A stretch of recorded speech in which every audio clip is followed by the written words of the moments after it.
आज नाशिकला जिल्ह्यातला सगळा मराठा समाज स्वतःच्या मुलासाठी आणि जातीसाठी एकत्र येणार। शेवटी आतापर्यंत पक्ष आणि पक्षाचे नेते खूप मोठे केले।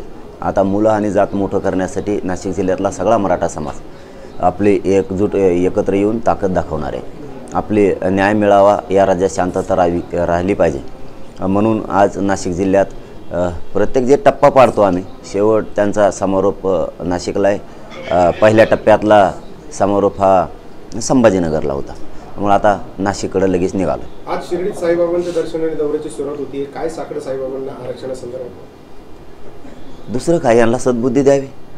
शेतकरी अडचणीत आहे, गोरगरीब अडचणीत आहे, समाज अडचणीत आहे, समाजाचे प्रचंड प्रश्न आहेत, ते सोडवण्याची सद्बुद्धी द्यावी, ही साईबाबांच्या चरणी साकडं घातलं जाणार आहे। साईबाबांनी नेहमी श्रद्धा आणि सबुरीचा संदेश दिलेला आहे।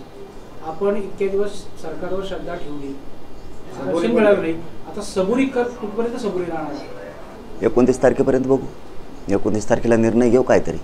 तुम्ही काल म्हणाला होता की निवडून आणू शकलो नाही तरी 19 जागेवरती परफेक्ट कार्यक्रम करू, त्यावर प्रवीण दरेकर असं म्हणतायत की मनोज जरांगे जे आहेत ते फक्त आता आरक्षणाच्या मुद्द्यावरून आरक्षणाचे जे ते सगळं आंदोलन त्यांचं सुरू आहे, त्या आंदोलनावर फक्त ते स्वार होऊन आता मजा लुटतात।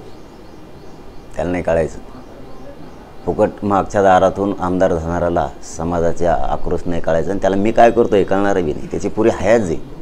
कारण फडणवीसचे नाही हातात टेकलेत, तर हे कोण आहे, हे कोण आहे? हे लोकांच्या मतावर, मराठ्यांच्या मतावर निवडून येणारं, हे आमदार होणारं, मराठ्यांच्याच आमदारांचे मतं घ्यायचे व्हायचे, याला नाही कळणार। ते पागल झालेले आहे, त्याला काहीच कळणार नाही आमचं म्हणणं काय आहे, आमचं आंदोलन कशासाठी आहे। 12 महिने बस बरं म्हणा, तू आंदोलन करीत, मग तुला कळत समाजाचे काय भावना आहेत। 12 महिने फक्त बस, 12 जाऊ दे, तू 2 महिने फक्त माझ्यासारखं बस, मग तुला कळत काय समाजाच्या वेदना असतात, समाज काय बोलतोय। जरा खेड्यात ये बरं, थोडं खेड्यात ये फक्त, भावना जाणून घे मराठ्यांच्या काय म्हणणं आहे, आरक्षण पाहिजे का नाही। उगा बोलतो म्हणून बोलतो, त्याचे देवेंद्र फडणवीसच्या भाकरी खातो म्हणजे काय इकडं मराठ्यांची गद्दारी करायला लागला काय? काय बोलावं, त्याला थोडंसुद्धा अक्कल नाही आहे। मराठा आरक्षणाच्या मुद्द्यावरती सरकार आणि विरोधक हे मराठ्यांना, मनोज जरांगे पाटलांना झुलवत ठेवताय असं वाटतंय तुम्हाला? म्हणूनच आम्ही 29ला निर्णय घेणार आहे। आज 12 महिने झाले आंदोलन सुरू आहे। जातीकडून बोलायचं सोडून किंवा प्रश्न मांडायचं सोडून हे दरेकर फरेकर सारखे हे भंगार क्वालिटीचे आमदार आहे, हे मराठ्यांच्या जातीच्या विरोधात बोलायला लागले। काय भावना आहे समाजाची सांग ना, तो आहे देवेंद्र फडणवीसला, लय तुला एवढा पोळ काय ना त्याचा, आम्ही बोलतो त्याला सांग जाऊन। 12 महिने झालेत म्हणा, माझ्या जातीचे मराठी लोक बसलेत, त्यांच्या जरा भावना समजून घे म्हणा, सांग त्याला, सांग ना। तो एवढीच चलतो आणि त्याचं एक ताट आहे ना, दोघाचं एका ताटात जेवतात। मराठीचे लोक बोलल्यावर तुला लई वाईट वाटतं, म्हणजे आईबापाला बोलल्यावर जसं माणसाला वाईट वाटतं तसं त्याला बोलल्यावर वाईट वाटतं। याचे आईबाप खरा समाज असला पाहिजे, याला हे वाईट नाही वाटत, मग सांग ना तिथं जाऊन। 12 महिने झाले त्यावर लोक बसले आहेत, त्यांचे काय हाल आहेत, आपल्या सरकारने त्यांना हाणलंय, परत केसेस केल्यात खोट्या, जरा सांग दे म्हणा ते आरक्षण आहे ते। हां, दिल्यावर मग बोलल्यावर मग नाव ठेवा आम्हाला, दरेकर साहेबांनी नंतर नाव ठेवलं पाहिजे आम्हाला। दिलंय तुम्हाला, ओबीसीतून आरक्षण दिलंय, तुमची सगळ्यास्वारीची अंमलबजावणी केली, 3 गॅजेट लागू केलेत, मग तुम्ही का बोलता? मग ठीक आहे, हे देत नाही म्हणून तर आम्हाला सत्तेकडे जायची वेळ आली ना। छगन भुजबळ हे ओबीसी नेते आहेत, त्यांनी विरोध करणं आपण समजू शकतो, मात्र जे मराठी आहेत, म्हणजे राणे असतील किंवा इतर मराठी आमदार असतील, मंत्री असतील, त्यांचाही आतून विरोध आहे, काही स्पष्टपणे बोलत आहे? नाही, मला वाटत नाही तसं, कारण हे देवेंद्र फडणवीसांनी बळच बोलायला लावलं असावं त्यांना। कारण राणे साहेबांचं त्यांच्या वयानुसार मी त्यांना बोलत नाही, मी प्रत्येक वेळेस दादा आणि सन्मान शब्द वापरतो। हां, काय जरी कोणी काय बोलत असेल किंवा आम्ही बी, तर ते मुलगा बोलला तर समजा समाज बोलतो किंवा आम्ही बोलतो, परंतु त्यांचा शेवटी सन्मानच करतो आम्ही, कारण वय मोठं आहे, अनुभव मोठा आहे त्यांचा, तरी आम्ही त्यांना प्रत्येक वेळेस सन्मानानं बोलतो। पण त्यांनी समजून घ्यायला पाहिजे, राज्यातले लोक सन्मान देत आहेत, दादा म्हणतायत, तर मग आपण बी थोडं समाजाच्या भावना समजून घेतल्या पाहिजेत, आपण नाही बोलायला पाहिजे, हे पण त्यांनी समजून घेणं गरजेचं आहे। आम्ही तर त्यांचा सन्मानच करतो, सन्मान शब्दाचा अर्थ त्यांनी समजून घेतला पाहिजे। आणि बाकीचे जे बोलतात ना, यांना समाजाचं देणं घेणंच नाही, ह्या बाकीच्यांना, यांना फक्त देवेंद्र फडणवीस पाहिजे आणि पक्ष पाहिजे, जात फीत काही नको यांना, जातीचे लोक पण नको, यांना आमदार व्हायचे गोड बोलून त्यांच्याकडून, बस एवढंच यांचं काम आहे। मराठा आरक्षणाबाबत शरद पवारांची दुटप्पी भूमिका असल्याचं विखे पाटलांनी म्हणलंय, कसं बघताय? आणि त्यांची यांचे लय सरळे होय, यांची एक टप्पी आहे का? 11 महिने झाला आम्हाला सगळ्या स्वारीची अंमलबजावणी देतो म्हणलं, 4 दिवसात केसेस मागं घेऊ म्हणले होते, आज 12 महिने होती 29 तारखेला. यांचे लय सरळ भूमिका आहे का? ते तर नाही तर तो धडाचे जनतेला माहिती आहे ना, त्यांनी वाटोळं केलंय म्हणून तर लोक तुम्हाला मागतात ना. तुम्ही त्यांच्यापेक्षा खालच्या विचारांचे निघालात, त्यांच्यापेक्षाही. आम्हाला तर समाजाला माहीतच आहे ना आमचं कोणी वाटोळं केलं आहे, आमचं 16% आरक्षण कुठं गेलं सगळं समाजाला माहिती आहे. त्यांनी दिलं नाही म्हणून तुम्हाला द्यायचं नाही, त्यांच्यापेक्षा खालच्या विचाराचे निघालात तुम्ही. म्हणजे तुम्हाला असं म्हणायचं आहे का की मराठा समाजाचे मंत्री तुमच्या सोबत नाही? दोन्ही नाही, महाविकास आघाडी नाही, मंत्री नाही, मंत्री नाही, कोणीच नाही, सरकार नाही, कोणी नाही. यांना फक्त मराठ्यांचं वाटोळं करायचं आणि यांची पोळी यांना बाजून घ्यायची. पण जे जे मराठ्याचे आमदार मराठ्यांच्या विरोधात बोलतात ना, त्यांचा मराठी ह्यावेळेस कार्यक्रमच लावणार आहे. बोल म्हणा तुला काय बोलायचं. विखे पाटील म्हणाले होते की मनोज जरांगे म्हणजे मराठा समाज नाही. कळण त्यांना आहे का नाही. निवडणुका जवळ आल्या, आचारसंहिता लागते, त्यात आता सर्वपक्षीय बैठकीचा फार्स केला जातोय का? नाही, त्याच्या आधी बैठकीचं आयोजन केलं गेलं, काही नेते त्या बैठकीला गेले नाही. वेळ मारून न्यायचा आणि मराठ्यांना येड्यात काढायचं. हे डावे. एकदा महाविकास आघाडीने बैठक बोलवायची, एकदा महायुतीने बोलवायची, एकदा त्यांनी जायचं नाही, एकदा यांनी जायचं नाही आणि वेळ मारून न्यायचं. एवढंच काम आहे त्यांचं. दादा, आपण नितेश राणे किंवा राणेचा जो आपण सन्मान करताय, मात्र ज्या जरांगे पाटलांनी हाडाची काढे करून मराठा समाजासाठी एक संघर्ष उभा केला आहे, त्यांच्याबद्दल बोलताना त्यांनी सांगितलं आधुनिक जिना आहेत ते. नाही, ते काय त्या पोराला नाही किंमत देत आम्ही. ते हेंगड त्याला कोण विचारतं काय. मी निलेश साहेबाला 3-4 वेळेस सांगितलं आणि आज सुद्धा सांगतो की मी राणे परिवाराचा सन्मान करतो. तुमचं काही ना काहीतरी योगदान आहे, वय मोठं आहे, त्यांना समजून सांगा की मी त्यांचा सन्मान करतोय. मी त्यांना एक शब्दही बोललेलो नाही. तुम्ही बळच कसं काय बोलता मला, आणि बळच बोलल्यावर मी कसं काय सोडी. मी तुम्हाला शब्द वापरलाच नाही तरी तुम्ही मला बोलताय. मी मग आता कोणी असू देऊ, आता कारण नसताना मी जर त्यांना बोललो तर ते बोलणारच ना मला. तसं तुम्ही कारण नसताना मला आणि माझ्या समाजाला बोलायला लागला. तुम्ही समाजाच्या विरोधात जाऊ नका. आणि मराठा समाजालाही विनंती माझी, ते पोरा फिरायचं सोडून द्या, पण वैयक्तिक दादांचं समजा मोठे राणेसाहेबांचं वय बघता त्यांना बोलताना तारतम्य सगळ्यांनी पाळत जा. हे म्हणजे समाजालाही माझं सांगणं आहे की चला, वय मोठं आहे, अनुभव मोठा आहे त्यांचा, त्यांच्याबद्दलचं थोडं आदरस्थान सन्मान ठेवला पाहिजे. पण त्यांनी सुद्धा हे सन्मान शब्दाचा अर्थ समजून घेतला पाहिजे. त्यांनी मी बारीक लेकरासारखं मग बोलू नये कुणीकडे सुद्धा. हां, आम्ही आमच्या समाजाच्या पोराला सांगितलं की पोरांना त्यांचं बोलणं वेगळं आहे, परंतु दादांना बोलताना थोडं समाजातल्या पोरांनी सुद्धा विचारपूर्वक बोलत जा. कारण शेवटी वयानं मोठा माणूस आहे आणि अनुभव आहे, समाजासाठी काही ना काहीतरी केलेलं आहे. त्यांना बोलताना थोडंसं व्यवस्थित बोलत जा, सन्मान ठेवून.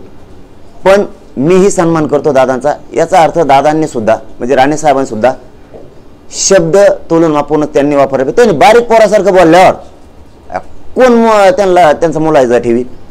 त्यांनी सुद्धा सन्मान शब्दाचा अर्थ समजून घ्यावा आणि देवेंद्र फडणवीसची बाजू ओढू नये, समाजाच्या बाजून राहावं. आज नाशिकमध्ये तुझी शांतता राहिली आहे, भुजबळांच्या घरी पोलीस बंदोबस्त देखील वाढवण्यात आला आहे. त्याच्या घरी काय लावायचं आहे, पोलिसांनी बंदोबस्त वाढवला काय करायचं त्याच्याकडे. आम्ही डुकून बघणार नाही त्याच्याकडे, तिकडे हुंगून सुद्धा त्याच्याकडं. ते दारात त्याचा कुत्र तरी मुतन का तिथं, त्याचं आमचं काय गुतलं त्याच्यापाशी जायला तिथं. तिकडं तसं ते आता खुर्ची टाकून जरी बसला ना रोडवर तरी पोरं इकडं मुंडका करते ना. त्याच्याकडे ते बघायला की तर तोंडी का तिच्या ज्या पक्षात जनतेत वाटलं झालेलं आहे. आपशी कोणी मराठा आरक्षणाबाबत तुम्ही आता साईदर्शन घेणार, साहेबांना काही प्रार्थना करणार करतो आता गेल्यावर. साईबाबा की जय, सद्बुद्धी द्या यांना, या सरकारला आरक्षण द्यायसाठी, नाही तर पाडणार आहेत साईबाबा ही सगळे. चलो, धन्यवाद. सगळ्यात महत्त्वाचा विषय आहे की आपण प्रत्येक सभेमध्ये सांगतात की ओबीसी आणि मराठा बांधव हे आज गाव खेड्यामध्ये सुद्धा एकत्र असतात, मात्र त्यांच्यामध्ये आता संघर्ष पेटवण्याचं काम हे सरकार करते असं वाटतंय तुम्हाला? हो, पण राणेसाहेब ठुलेत ते, सॉरी आपले ते छगन भुजबळ ठुलेत त्यासाठी देईन, तेवढ्याच कामासाठी देऊ. भांडणं लाव, पण आम्ही होच देत नाही. तुम्हाला माहिती आहे आंतरवालीच्या पुढं आंदोलन बसवलं देवेंद्र फडणवीसच्या सांगण्यावरून, फडणवीसने यानी त्या भुजबळने. बघा आता आमच्या त्याचं नाव सुद्धा अंतराने इतकं चिल्लर झालं आहे ते. आता त्यांनी बसवलं, त्याला त्याच दिवशी दंगल करायची होती, आम्ही नाही होऊ दिली. परत आंतरवालीत मिरवणूक आणली त्यांनी, आंतरवालीत. महाराष्ट्र काय तुला तिकडे जागात नाही का कुठं, तरी आम्ही होऊ दिलं नाही. यांनी माझं जुनं गाव शोधून काढलं, तिथं रॅली काढली भांडणं करायसाठी. यांची रॅली किती वाजता आली?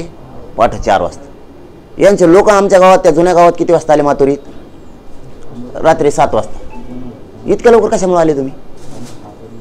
आणि तिथं येऊन दगडफेक करायची काय गरज, तिथले हॉटेल फोडायची काय गरज, त्या घरावर दगड हाणायची काय गरज, यांना काय गरज होती. त्या हॉटेलमधले गोरगरिबाचे 200, 400, 500 रुपये असतील, हे घेऊन जायची काय गरज. त्यांच्यावर खरे 355चे दरोडेचे गुन्हे दाखल करायला पाहिजे होते त्या PSIनं. त्या PSI मुद्दाम गेला नाही अशीही माहिती आहे मला, मुद्दाम गेला नाही तिथं फार मराठ्याला मारलं पाहिजे म्हणून लवकर. म्हणजे किती दबाव पोलिसांवरती, आणि पोलिसांना दबाव असरायची काय गरज आहे.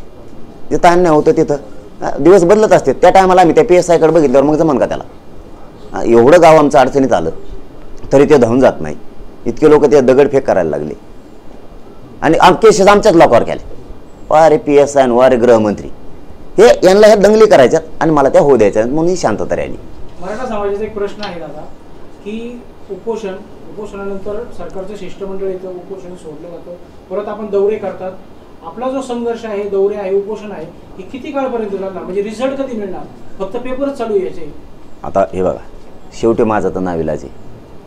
मी एक समाजाचं लेकरू म्हणून प्रामाणिक लढतोय, द्यायचं माझ्या हातात नाही आहे, लढणं माझ्या हातात आहे, ते मी काम प्रामाणिक करतोय. शेवटी काय असतं, एखादी लढाई लढताना लढायच्या अगोदर कोणालाच माहीत नसतं की ही लढाई मी जिंकणार आहे. त्याला कमीत कमी मैदानात तलवार घेऊन उतरावतं लागल, दोन्हीपैकी एक काहीतरी होईल ना. पण का प्रयत्न हरायचे. तसं 12 महिने झाले मी आणि माझा समाज लढतोय. यश देणं हे सरकारच्या हातात आहे. मुद्दाम जातीय मराठ्यांचा द्वेष करणं हे सरकारचं काम आहे. आता ते करायला लागले आणि ते माझ्या मराठ्याला दिसलं की या सरकारला मराठ्यांचा द्वेष आहे प्रचंड. तरीही मी लढतो, माझं काम मी करतोय, माझा समाज मोठा करायचं काम मी करतोय आणि ते मी करत राहणार आहे कायमस्वरूपी. नाही दिलं तर सगळ्या जाती धर्माचे लोक एकत्र येऊन देणारे बांधणार आहेत, यांना घरी बसवणार म्हणजे बसवणार, सोडत नाहीत मराठी ह्यावेळेस यांना. शरद पवार साहेब म्हणताय की 50% पेक्षा आरक्षण वाढवणं हे केंद्र सरकारच्या हातात आहे, केंद्र सरकारने यात मध्यस्थी केली पाहिजे. आता केंद्राकडे टाकायचं का नेऊन आम्हाला, म्हणजे आणखीन 10-5 वर्ष आमचे असेच काढी लावून टाकायची आमची पुरी. आम्ही OBC आरक्षणात आहेत, OBC आरक्षण आम्ही मागतोय आणि OBC आरक्षणाचा प्रश्न हा राज्यातही केंद्रात नाही आहे. 10% ते 50%च्या वर जे 10% आरक्षण दिले ते केंद्राचा विषय, कारण त्याची मर्यादा वाढवणं, कुटाणी करणं. इथं आम्ही पहिलेच OBC देत, कुणबी आणि मराठा एकच आहे. इथं राज्यात विषय आमचा केंद्रात नाही आहे, केंद्राचा आणि आमचा काही संबंध नाही. आमचं आरक्षण इथं OBC देत आणि कुणी किती विरोध केला तरी मी OBCतून आरक्षण घेणार आणि मराठ्याला ते देणार. मराठ्यांना आरक्षण होतं पाटील, त्यानंतर या आरक्षण काढण्यात आलं. हा सगळा आरक्षणाचा खेळखंडोबा कुणी केला असं तुम्हाला वाटतं? सगळ्या समाजालाही माहिती आरक्षणाचा खेळखंडोबा कुणी केला, त्याच्यानंतर कोणी आरक्षणात घातले, 16% आरक्षण कुणी दिलं, का दिलं. 16%चा तर विषय पुन्हा तो तर आहेच. त्याच्यानंतर 180 ते 150 काहीतरी जाती पूर्वी घातल्या होत्या OBCनं, त्याचा आता 350-400 जाती कुणी घातल्या, ह्या झाल्या कशा. मग त्या जर त्यांच्या पोटजाती होत्या आरक्षणात नसून उपजाती होत्या तर मराठा आणि कुणबी एक नाही का, मराठ्यांची पोटजात कुणबी होत नाही का. नुसता शासनाचा एक ओळीचा GR काढणं आवश्यक आहे, फक्त शासन निर्णय करणं गरजेचं आहे. मराठा आणि कुणबी, कारण 83 क्रमांक कुणबी आहे, कुणबीचा आणि मराठ्यांचा व्यवसाय सारखाच आहे. जसा त्यांची एक जात OBCची घातली होती, त्याच्यानंतर अनेक जाती पोटजाती म्हणून घातल्या, व्यवसाय एक आहे म्हणून. आमचा त्यांचा व्यवसाय एकच आहे ना, आमची का पोटजात होत नाही. एकदम सोपं आहे, किचकटात जायची गरज नाही, फक्त राजकीय इच्छाशक्ती लागते, ती यांची नाही आहे. म्हणून आम्ही जर सत्तेत गेलो, सगळ्या जातीच्या आरक्षणाच्या प्रश्नासह शेतकऱ्यांचे सगळे प्रश्न सगळे मार्गी लागतात, फक्त गरिबाचे पोट्टे तिथं जाणं गरजेचं आहे.